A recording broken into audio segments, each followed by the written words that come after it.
G'day guys, Brendan here. Welcome back to the Cargo Bike crew. We're riding something a bit different today. This is the new Riese Müller Carrie. So it's a very compact, long john front loader cargo bike that's just recently arrived in Australia. And our friends here at Dutch Cargo have invited us to check it out. So let's take it for a spin.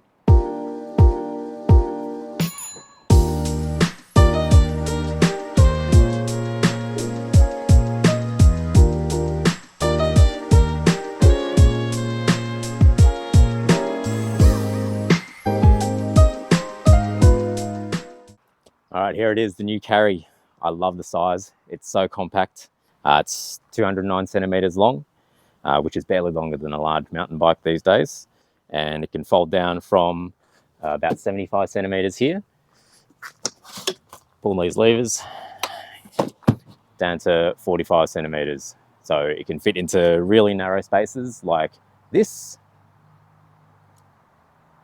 or this, or this. It'll be a game changer for those who want a really versatile front loader cargo bike but don't have much storage space. The frame design is really great with these really big tubes and these nice bends, and it's got a great sustainability story behind it as well. The Riese Müller Carrie has just won the 2025 German Sustainability Award in the climate field. The company has a vision to become the most sustainable company in the e-bike sector by 2025, so let's see how they're doing this with the Carrie. This is Riese Müller's second bike after the Culture to utilise recycled aluminium in its frame structure. The recycling process itself takes about 5% of the energy required to create primary or non-recycled aluminium, and the Carrie has about 80% recycled aluminium content, and the frame's fully recyclable at the end of its life. Design decisions such as powder coating in these awesome colours instead of paint, and raw welds rather than sanded or linished also reduce waste and energy requirements during the manufacturing process. This here is the flex box, and it reminds me of an old school toolbox where you can fold it open, get a bit more space. It's just adds versatility to the front loader cargo design, and it's made from expanded polypropylene, which is the same as a lot of other cargo boxes, and it's 100% recyclable.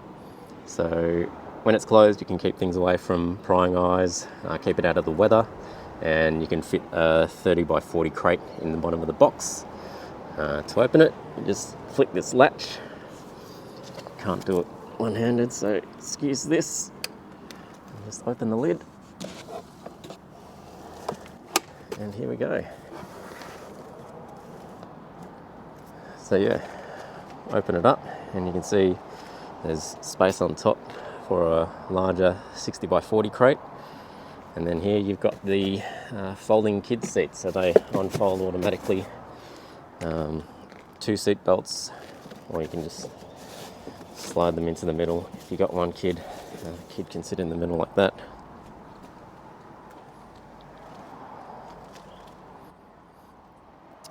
The width is about 70 centimeters, which is the same as an Urban Arrow, but you can see internally there's not as much foot space, so kids will have to share that.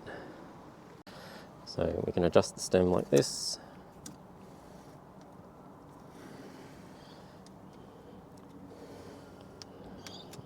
We'll try a few different positions as we ride along. And then along with that, we've also got the usual quick release seat post. So Riese Müller claim that this can fit riders from 1.5 to 1.9 meters, which is a pretty big range. And we've also got this Bischulz suspension seat post, which will be really good because we're sitting right on top of the back wheel here. Alright, I think we're ready to take this for a spin. I've just put a bit of load in the front just to simulate having carry something up there.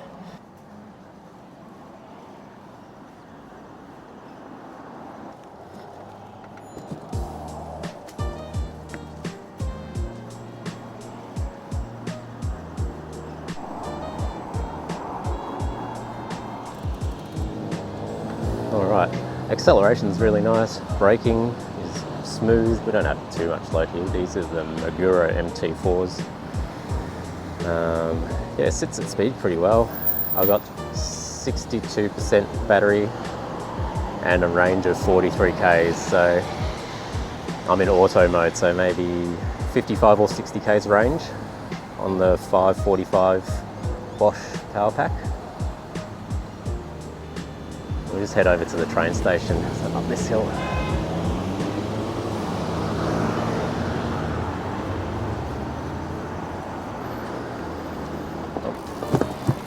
Oh, love that suspension. Front suspension and a seat post. Super comfortable.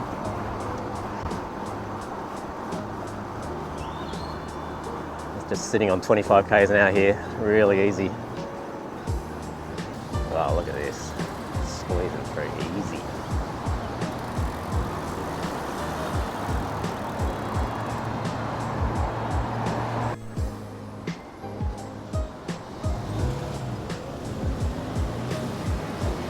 Taking off at the lights there, no delay at all. Just power straight away, it was really nice. Alright, today we are riding the Vario model, which is the top of the line with Enviolo rear hub and Gates belt drive. I reckon this is the pick of the bunch. We've got this drivetrain on our Urban Arrow home and it's really low maintenance, something that you want for a city bike storing inside. All of the Carrie models come fitted with the new Bosch Smart System and Performance Line motor with 75 Newton meters of torque. Just in our testing, this is heaps of power. You don't need much more than that for this sort of bike. And as standard, it comes fitted with the Power Pack 545, but you can upgrade to the 725 watt hour if you need a little bit of extra range. I reckon you'll get 60 k's out of the 545. All right, let's try an acceleration and braking test. Got it in turbo mode. Don't have any load in the bucket. Let's see how it goes. 3, 2, 1.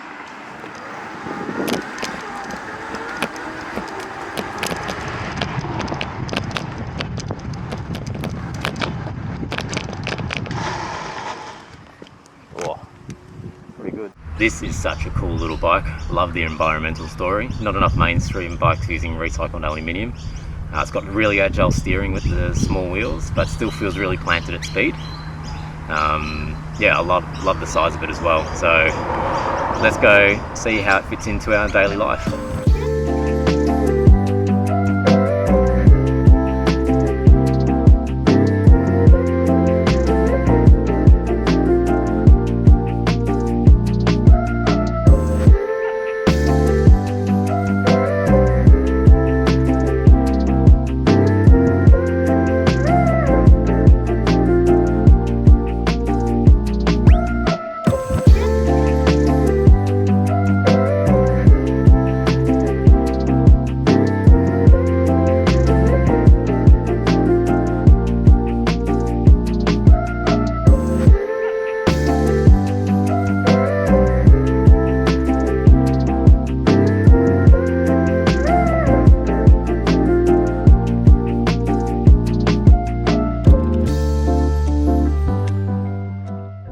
Just got home from work and the shops.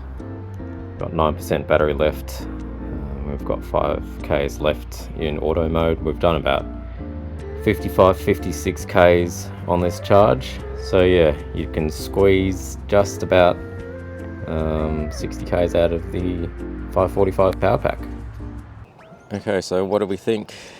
It really is an everyday bike, great for dropping off the kids at school and then doing commute to work, daily errands, weekend activities, that sort of stuff. And it's just really compact, so it's easily accessible. It just means you'll probably use it more often. There's just not much room for stuff in the box once you've got kids. You've got these bungee cords you can use to hold the rain cover or jackets and stuff, but that's about it. I reckon if you're carrying kids a lot, you'll want the rear carrier option so you can put pannier bags on the back. And yeah, if you do a big weekly shop, you might need to leave the kids at home.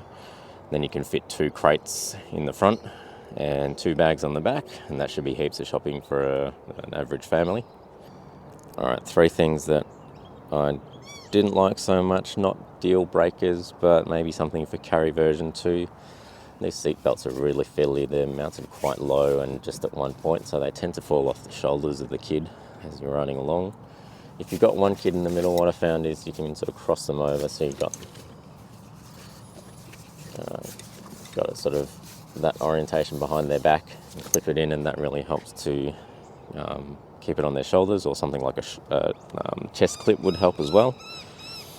The next thing is the steering angle to the left is about half of what it is to the right. You can see you got so much more steering angle to the right there. I know it's probably a matter of this steering arm down here. You've got the limited clearance there.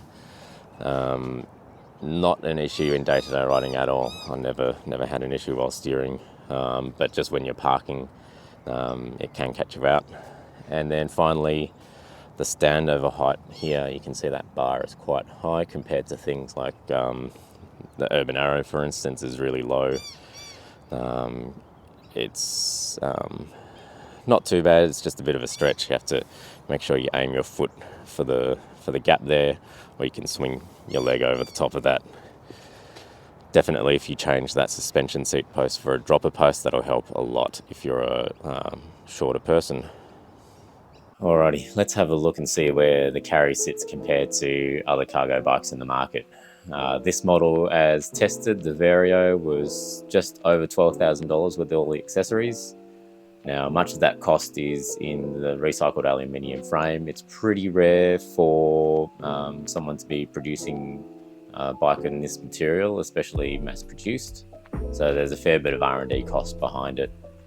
It's got a really good component spec, great build quality too. I think it's worth it for being at the cutting edge of sustainability and design, but it could be hard for some families to justify that cost. Now, it might seem like all mid or long tail cargo bikes will be smaller in size and cheaper in cost. For example, a new turn HSD or GSD is around $9,000 for the same drivetrain, with the Enviolo and Gates carbon belt drive. But they can be a rough ride for passengers because all your cargo is sitting right above the back wheel. The front suspension in the Carrie is really nice and makes for such a smooth ride for anything up front in the box. The load capacity, I'd say, is pretty similar, 80 kilos in the Carrie versus 80 to 100 kilos on an HSD or GSD rear rack. On the back of the Carrie, you can put 27 kilos if you've got the rear rack, and on the front of the turn, you've got the transporter rack or the hauler rack for 20 kilos extra. Having a big load a bit lower on the Carrie, so you've got it in between the wheels, makes it a bit easier to handle. Front loader versus rear loader. I think the kids really love being up front and seeing everything ahead of them. They get to point out everything, help you navigate, and really learn proper roadcraft if you're riding out in traffic. But taking Eddie out, we've got an HSD and an Urban Arrow, and he happily swaps between the two. He doesn't mind sitting up front or behind my partner. So maybe you're going to compare it to, say, an Urban Arrow or a Riese Müller Paxter, both front loaders, with the same Bosch Smart System performance line motor, Enviolo rear hub, and the Gates belt drive. The Urban Arrow is pretty much the same price, and the Paxter 2 is a little bit more expensive, but you also get the cargo line motor. Either way, it seems like you get a much bigger bike for the money. You just need to consider things like storage at home, parking when you're out and about, and it's really hard to take them a bit further. You'll probably need a trailer to go out to a rail trail or take it on holiday. With the Carrie, it's much more compact and you can just fit it anywhere in your life, really. So who is this bike suited to? I reckon someone who likes new tech, clever design, they just want to support a sustainable future. Maybe they live in the city, or they're just out in the suburbs with limited storage space. Someone with or without kids, but you just want flexibility of carrying loads in a front loader. It's just a really practical cargo bike without being too big. Okay, those are our thoughts on the new Riese Müller Carrie. Hope you enjoyed this review. If you found it useful or entertaining, please give the video a like and subscribe for more like this one. See you next time. Shortcut through the skate park, no worries.